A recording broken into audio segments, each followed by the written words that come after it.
안녕하세요. 좌포 김종성입니다. 오늘은 부담보 증여에 대한 이야기를 해볼까 합니다. 며칠 전에 우리 회원으로부터 한 통의 전화를 받았습니다. 아버지가 집이 두 채를 가지고 있는데 시세가 좀 올랐나 봐요. 그런데 이제 금년에 공시 가격이 많이 올랐잖아요. 그러다 보니까 재산세도 부담이 되고 또 어차피 자식들한테 줄 건데 또 더불어 그 노인들한테 이렇게 나오는 뭐 혜택들이 있잖아요. 뭐 노인 수당이라든지 이런 그런 것들이. 근데 이번에 집값이 너무나 올라서 그런 수당도 못 받을 것 같아서 이것을 어차피 자식들한테 줄 건데 미리 주고 싶어서 연락을 했는데 첫째는 지금 가지고 있는 자기 집도 1가구 1주택 비과세 요건을 충족해 가는 과정에 있기 때문에 받을 수 있는 여건이 안 돼서 못 받는다. 그렇게 이야기를 했다고 합니다. 둘째도 자기도 지금 재산세하고 종합부동산세를 내야 되는 그런 처지가 됐는데 아버님 이것을 증여를 받을 때 당장 금년에 현금이 많이 나가야 되는데 여유가 넉넉하지 않아서 증여를 받는 것에 어려움을 호소했다고 합니다. 이 문제 앞에 어떻게 하면 좋겠냐는 상담이었습니다. 여러분들은 어떻게 생각하나요? 부모님이 자신의 재산을 자식들에게 주는 중 대표적인 것 하나가 증여입니다. 자식 명의로 새로운 주택을 구입할 때 취득 자금의 전부 또는 일부를 도와주는 것은 현금 증여이고 부모가 이미 보유하고 있는 주택을 증여할 때는 부동산 증여라고 볼 수 있습니다. 사실 현금 증여는 과세관청이 찾아낼 방법이 많지 않습니다. 다만 증여를 받은 자식이 소득도 없으면서 소비가 많으면 문제가 되겠지만요. 다 현금만으로 쓸 수 있는 것도 지금은 아니잖아요.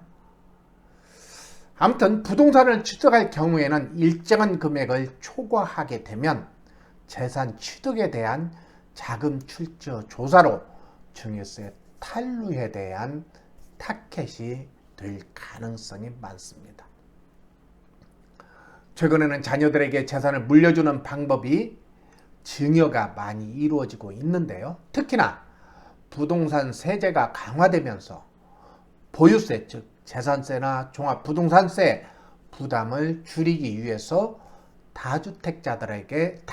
다주택자들이 자녀들에게 부동산 명의 이전을 통해서 증여하는 경우가 상당히 많이 증가하고 있습니다. 그런데 증여 금액이 크면 증여세가 많게 되므로 이를 줄이는 방법 중에 어떤 방법이 있을까 고민하는 것 중에 하나가 부담보 증여라는 겁니다. 이 방송을 듣는 여러분들 중에 이런 내용으로 고민이 된다면 이 방송을 100% 믿지 마시고 꼭 세무 전문가와 상담을 통해서 진행해 보시기 바랍니다. 부담보 증여란 뭘까요? 부모가 소유하고 있는 아파트를 자녀에게 증여한다면 기존의 아파트에 담보대출이 있다든지 또는 전세 보증금이 있는 주택을 자식에게 증여를 해주면 그 담보 금액, 대출 금액 또는 전세 보증 금액을 자녀에게 부담시키는 조건, 이것이 부담보라는 겁니다.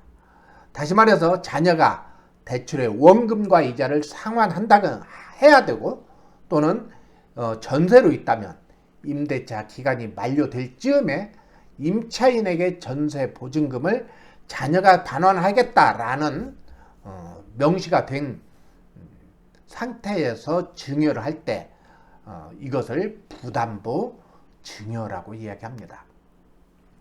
예를 들어서 부모님이 소유한 아파트가 6억이라고 가정을 해봅시다. 그래서 6억짜리 아파트를 자녀들에게 증여를 하는데 기존의 그 아파트에 은행에 4억이 대출이 있다고 한다면, 또는 해당 아파트에 세입자가 살고 있는데 전세 보증금이 4억이 있다고 한다면 이를 자녀가 상환하는 조건으로 증여를 받는다면 이것이 부담보 증여라는 겁니다. 자녀가 부담하는 4억 원이라는 채무는 증여자인 부모를 대신해서 변제를 한다든지 또는 상환할 의무가 발생하기 때문에 결국은 부모가 자녀에게 4억 원의 자녀가 부모에게 4억 원의 대가를 지불하는 것과 같다는 겁니다. 결국 증여자인 부모는 2억 원에 대해서 양도세가 과세되지만 여기에서 취득가액에 뺀 금액에서 양도세를 계산하면 양도소득세가 많지 않게 될 뿐만 아니라 또 자녀가 양도받은 금액 4억 원은 그 중에 2억은 빚으로 받기 때문에 총 6억 중에 4억 원은 빚으로 받기 때문에 2억 원에 대해서만 증여세를 납부한다는 겁니다. 이때 2억 원 중 성인 자녀는 또 5천만 원에 대해서 공제되기 때문에 결국은 6억짜리 아파트를 증여받는데 1억 5천만 원에 대해서만 증여세를 납부한다는 것이죠. 물론 차후에 은행 대출금을 갚는다든지 또는 임차 보증금 4억을 돌려줘야 되는 그런 우려도 그렇게 해야 되는 것이죠. 근데 한번 생각해 보면은요, 나중에 집값이 오른다면, 그래서 집을 팔아서 대출금을 갚는다든지 아니면 지금은 세입자가 4억에 있지만 전세 금액이 올라서 5억에 전세를 준다면 결국은 4억을 상환하는 걸로 되기 때문에 증여가 이렇게 이루어지는 겁니다. 물론 증여를 받는 자녀가 규제 지역 내에 집이 많다면, 다시 말해서 다주택자라면 취득세 부담도 되기 때문에 이 부분에 대해서는 한번 잘 정확히 계산을 해야 할 겁니다. 또한 부담보 증여 시 유의할 점이 있다고 하는데, 그것은 배우자나 직계 존속비 간의 부담보 증여는 원칙적으로 인정하지 않는다고 하니까 이 부분도 잘 체크해 보시기 바랍니다. 다시 한번 정리해 보겠습니다. 증여세를 절감하기 위해서 선택하는 것이 부담보 증여란 겁니다.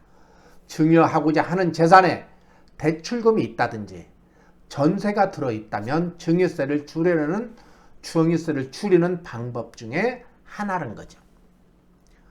상속세와 증여세는 신고만으로 세금을 납부하는 것이 아니라 신고한 금액에 대해서 세무당국에서는 세무조사를 한다든지 또는 서면조사를 통해서 정부가 세액을 결정하고 확정하는 세금입니다.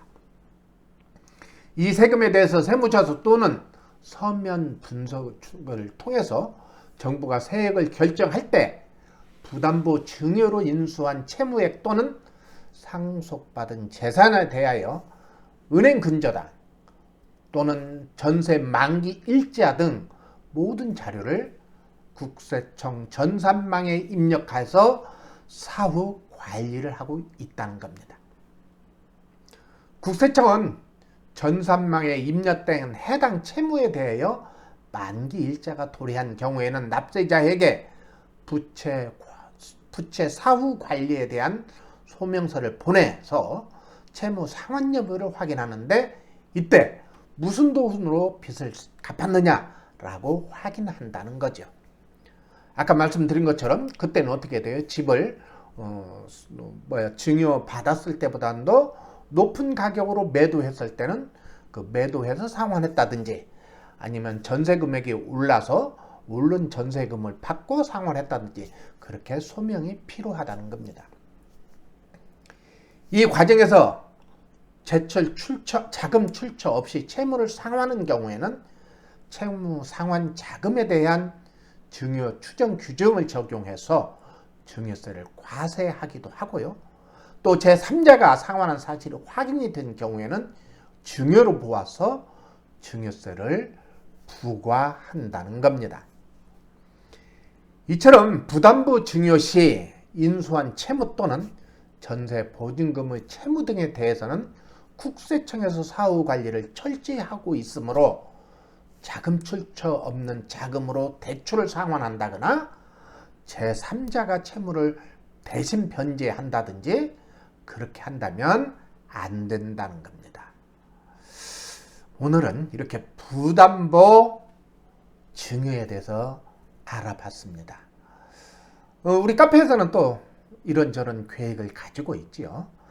이번 주 금요일날 저녁에, 이번 주 금요일날 저녁에 며칠이냐면 달력을 보겠습니다. 4월 9일 저녁에 세금에 대한 특강을 준비하고 있습니다. 이번 2차에 걸쳐서 나누는데, 이번에는 취득세와 보유세에 대해서, 그리고 다음 5월 달에는 양도소득세에 대해서 강의를 할 계획이니까 카페에 들어오시면 확인할 수 있습니다. 네이버 카페죠. 부동산 경매 더리치 네이버 카페에 들어와서 한번 확인을 해보면 되겠습니다. 오늘은 여기까지 하겠습니다. 안녕히 계세요.